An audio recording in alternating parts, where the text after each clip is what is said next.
সকালবেলা দরজার মধ্যে মাথা ভারী লাগছে, আজকে সারাটা দিন যে কেমন যায়, এই শুভ লক্ষণ অশুভ লক্ষণ নির্ধারণ করছে।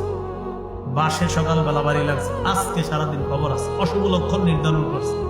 একজনের সাথে সকালবেলা ধাক্কা লাগছে, ও তোর সাথে ধাক্কা লাগছে, ওইসে আজকে আমার, এই অশুভ লক্ষণ নির্ধারণ করছে। এটা সকালবেলা দোকানদারের কাছে আসছে, আইসা এক কেজি পোলার চাউল দেন, বাড়িতে মেহমান আসছে, তো দিস, দেওয়ার পর পকেটে হাত দিয়ে ভাই টাকাটা দিয়ে ভুলে গেছে, দৌড়ে নিয়ে আসতেছে, বা টাকা আনেন নাই কয় না, এই তো আপনি শুরুতে বাকি নিলেন, সারাটা দিন আজকে খারাপ যায়। শিরক স্পষ্ট অশুভ লক্ষণ নির্ধারণ করছে। আপনারে কে কইছে বাকি দিলে সারাদিন খারাপ যাইব? এটা পৃথিবীর কোন জাল কিতাবে আছে এটাই কোন মানে সহি অসহি পরে আগে জাল কিতাবটা দেখান। কি কিতাব? কি কিতাব? জাল জাল জালও লেখা থাকে, অনেক জাল বর্ণনা লেখা থাকে, এই জাল বর্ণনাটাই লেখা দেখা না।